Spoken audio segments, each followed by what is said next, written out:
नमस्कार मित्रांनो. मुलांवरच्या संस्काराविषयी आपण नेहमी बोलतो.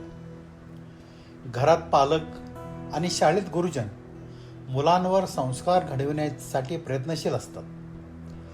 असेच एका मुलीचे शाळेतले भाषण मी माझ्याच आवाजात आपल्यापुढे सादर करतोय. आपल्या बालकांनाही ते ऐकवा. भाषणाचा विषय आहे माझा देव माझे मायबाप.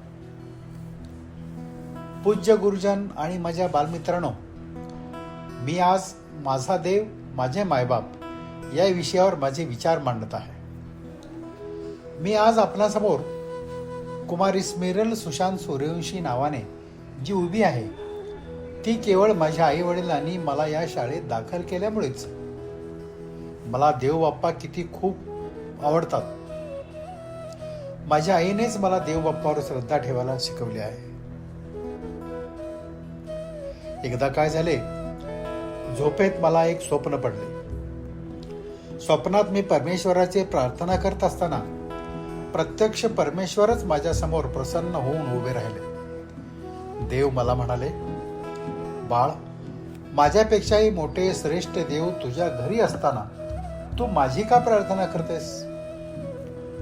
तुमच्यापेक्षा मोठे देव आणि माझ्या घरी, हे कसं काय देवा? मी परमेश्वरांना विचारले, अगं बाळ, तुला या जगात आणणारे, लहानाचं मोठे करणारे आणि तुला हवे ते देणारे म्हणजे तुझे मायबाप, तुझे आई वडील, तुझे देवच आहेत ना. मला हे परमेश्वराचे हे म्हणणे बरोबर वाटले. मी एवढी मोठी झाले, चौथीत गेले, मला कपडे लत्ते मिळाले, शिक्षणासाठीचे सर्व साहित्य मिळाले. ते का या आकाशातील देवामुळे? नाही, माझ्या आई वडील मायबापामुळेच हे सर्व काही मिळाले. मग माझे देव म्हणजे माझे मायबाप आई वडीलच ना. बालमित्रांनो, आपल्या घरी आपल्यासोबत कायम असणारे आपल्या हक्काचे देव म्हणजे आपले आई वडील. मग आपण रोज सकाळी त्यांच्या चरणावर माथा टेकून आशीर्वाद घेतले आणि आपले प्रश्न शंका त्यांच्या समोर मांडले तर निश्चितपणे त्यांची सोडवणूक होईल आणि आपण काळजीमुक्त होऊ. मग किती छान होईल.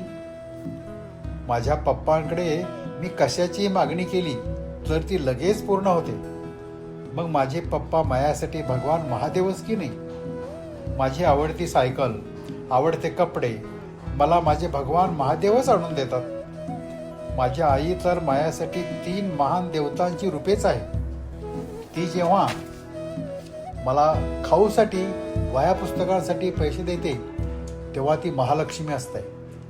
जेव्हा ती मला निबंध आणि गणिते सोडवायला मदत करते तेव्हा ती सरस्वती भासते.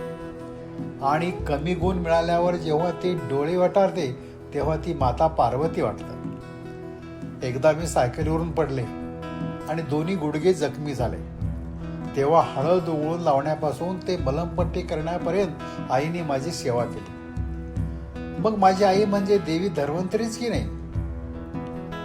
आपल्या आयुष्यात आपले मायबाप हेच आपले देव असतात. मुलांच्या अनेक चुका पोटात घालून त्यांच्यावर मायेची पाखर घालण्याची कला केवळ मायबापांनाच असते. म्हणून मला वाटतंय माझा देव माझे मायबाप